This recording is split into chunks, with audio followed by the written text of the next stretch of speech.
Horse-drawn trams along the promenade at Douglas give more leisurely transport, which will take us to the electric railway terminus at the northern end of the promenade. There are bargain tickets available for travel on railways and buses, which give good value, as you can see on the sign.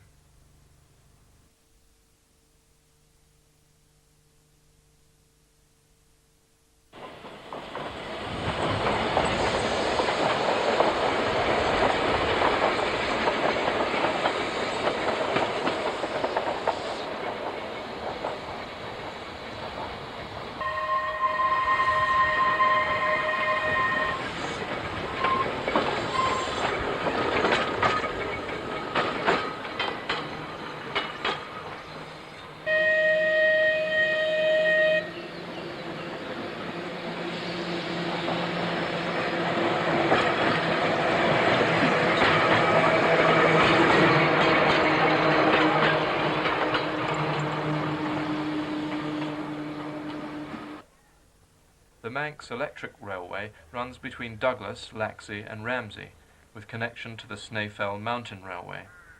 It's unique and is still doing what it was built for, and that's giving thousands of tourists a useful service along 17 3/4 miles of scenic coastline.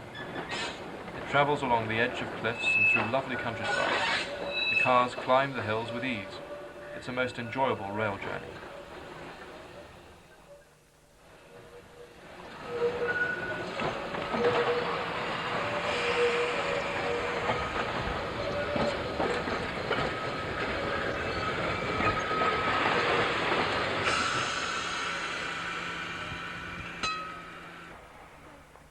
Stop at the Laxey terminus and have a cup of coffee under the palm trees and watch the trains go by. You may then join the mountain railway to the summit of Snaefell, the highest mountain on the island.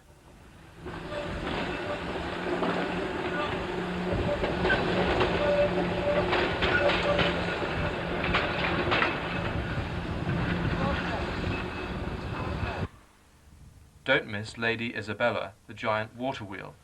It used to pump water out of the lead mine, but is now a tourist attraction. Enjoy the views from the steam and electric railways, which offer some of the best coastal scenery. You're able to stop off to visit the Glens or coastal walks at the many halts along the way.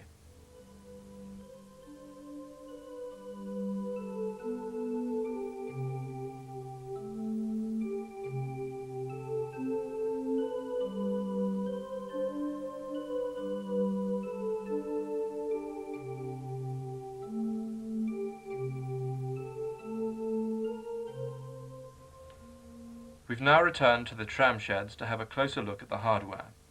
There are open and closed saloons, and some have roller blinds which can be pulled down if it rains. Trailers are also extensively used. Some have longitudinal seating and others transverse. There are several types of bogies, some of which have been modified. Compressed air brakes are used. Maintenance and restoration is carried out here, and the mountain railway cars are brought on trucks for their winter overhaul. The electricity supply is 550 volts DC. 1993 is the centenary year of the electric railway.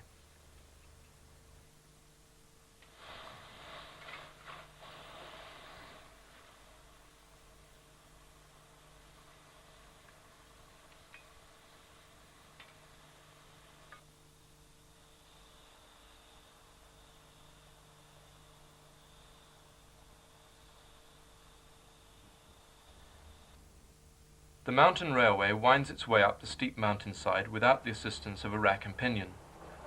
The cars climb gradients of 1 and 12 in places under normal wheel traction. A central rail is provided for braking on the steepest sections. You'll see the horizontal wheels on the bogies, which also prevent derailment. On a clear day, the visitor to the summit is rewarded by panoramic views of the island. You can also see across the Irish Sea to England, Ireland, Scotland and Wales. There's a public house at the summit. 2 bow collectors are mounted on the roof of the cab to conduct the current from the overhead wires. They're mounted slightly lower than the central wire supports and lose contact as they pass, but the other one takes over. Bow connectors prevent dewiring in high winds.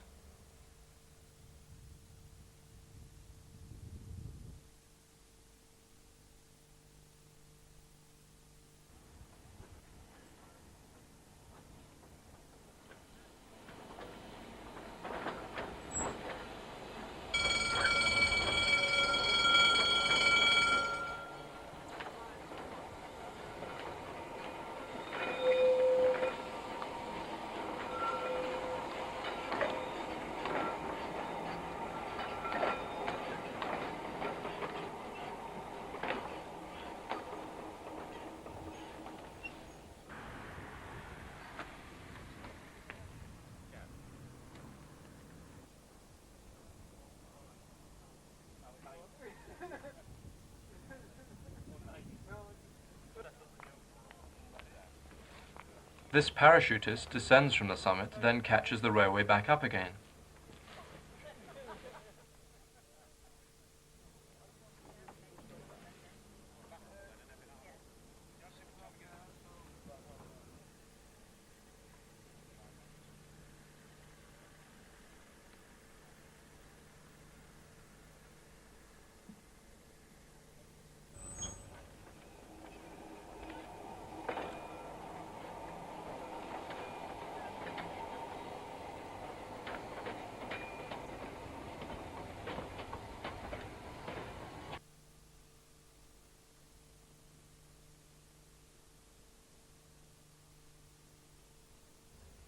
We're now back at Laxey to have another look at the coastal railway cars and their bogies, brakes and controls, as many people will not have the opportunity to see this railway. As stated earlier, there are several types of bogies, and each has a separate motor to drive each axle. Therefore, there are 4 motors to a car and air brakes. In the cab, you're able to observe the driver, and he may be able to explain how to drive them. There's a key being removed in these pictures, without which the car cannot be moved. A speed and air brake control and a handbrake are all that's required.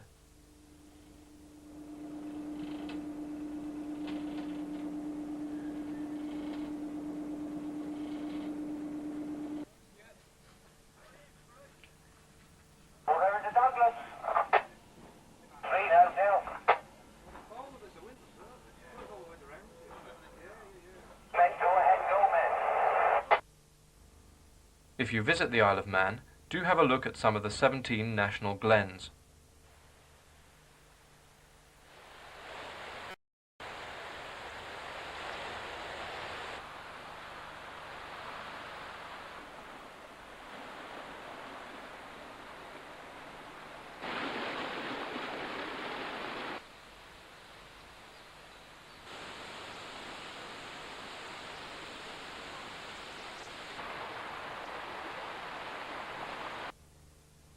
When you enter, you appear to be in a different world.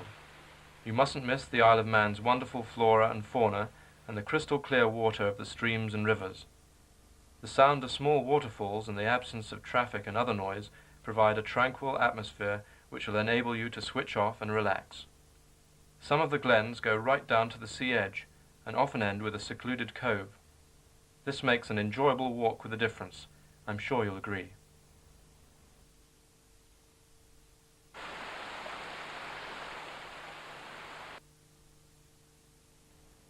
I hope you've enjoyed this railway tour. I'm sure there's a railway not too far from where you live, and most of them have preservation or support groups which you can join and meet people with similar interest, and perhaps also make new friends. Cheerio!